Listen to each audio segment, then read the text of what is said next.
This guide will have everything you need to know to become an extraordinary player in the finals. Here are my gameplay settings with important use enemy team colors on.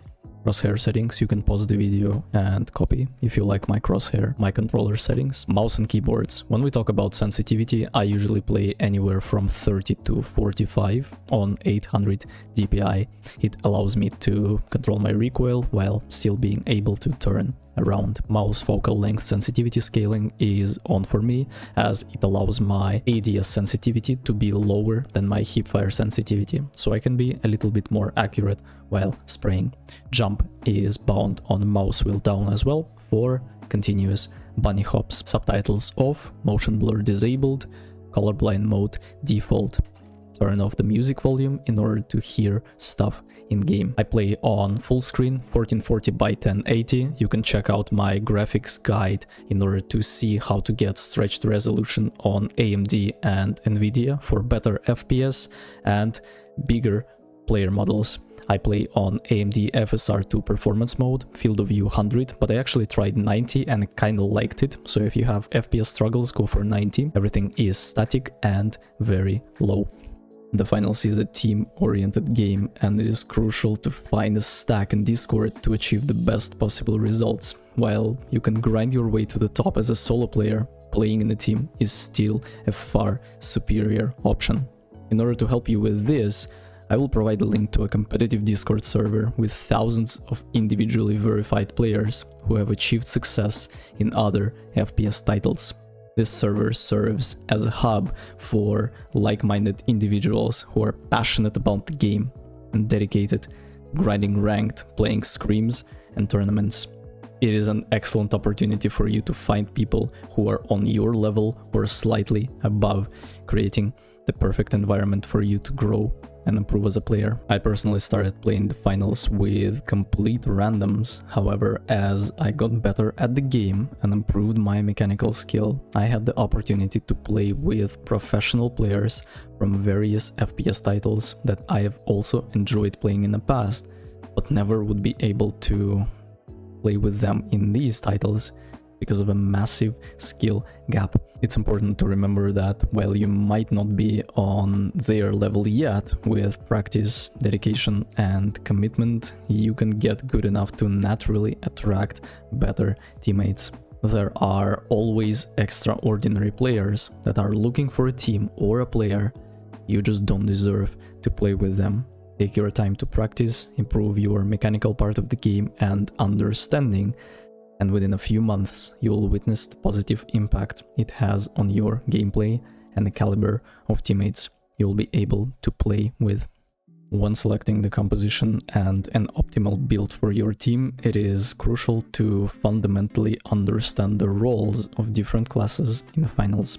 I highly advise you to play both heavy and medium class in your team at the same time, as they will allow you to have an artificial cover with shields and bubbles, maintain point presence, and have the capability to attack and defend while staying alive and healthy. Even if you would make a mistake, you can always get easily rezzed by your medium and healed to the full, and there is not much downtime between you dying, being slow rezzed, or coining, and it's just very slow and hectic. By going for the heavy plus medium composition, you will enhance your team's ability to defend and steal cashouts with ease. You will have the option to respond and counter various enemy threats.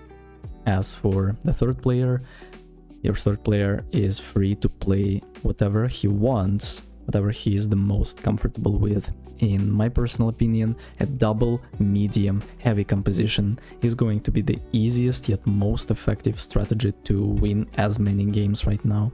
Double heavy medium is another excellent option because you have strong defensive capabilities while allowing you to carry two barrels with double C4, and you can literally blow everyone up from the distance. Hopefully in the next patch this is going to be nerfed because it is a complete cancer. The composition of medium, heavy and light can obviously work, but your light player needs to be exceptionally skilled and extraordinary. Typically, light players tend to run around aimlessly while you are fighting for your life in a 2 versus 3 situation.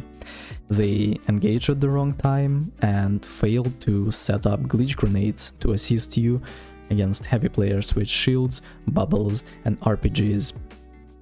Light roll is incredibly difficult to execute, and not many players can actually make it work. So if you are a beginner player, best thing you can do is to go for double medium and heavy. Here is the best build for the light. You go for cloaking device, you either go for MP5 or a double barrel glitch grenade, stun gun, and a frag grenade. You can also substitute it with gas. For medium, I highly advise you to go for the healing beam, AKM, or a scar. You go for double movement with zipline and jump pad if you are the only medium on your team. If you have 2 mediums, 1 medium can go for stuff like gas mine and a jump pad, and of course defibrillator is a must. On heavy, you obviously go for the mesh shield, shotgun, or a Lewis gun, RPG, dome shield, and C4. Here are some fundamental rules that you are constantly breaking, and they are causing you to lose your games. Fundamental rule number 1. Prioritize capturing new vaults over attempting to steal the cash out that has already been claimed by another team.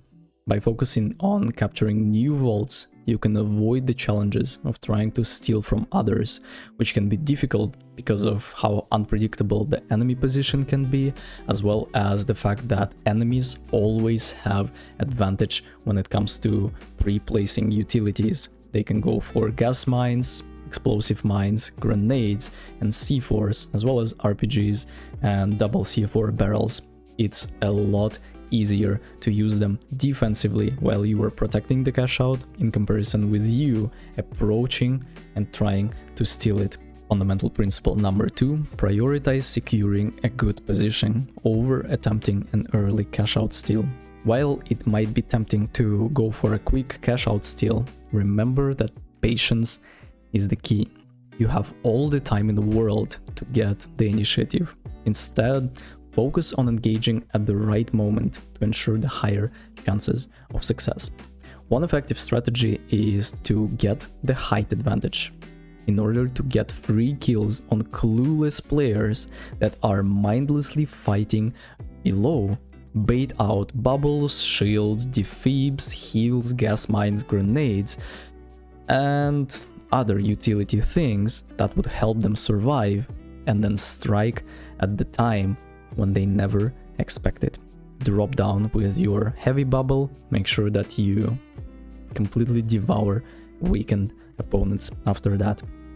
Fundamental principle number 3. If you already have a placement advantage, prioritize staying alive. This is because a complete team wipe not only results in a loss of 30% of your cash, it also potentially drops you below the qualification threshold as an end result if it happens to be a close match. Not only that, but it is a massive waste of time because you would have to spend additional time trying to coin, and then your third guy is dying, and now you would have to wait for 25 seconds, and then you spawn in the middle of nowhere and have to spend the time running.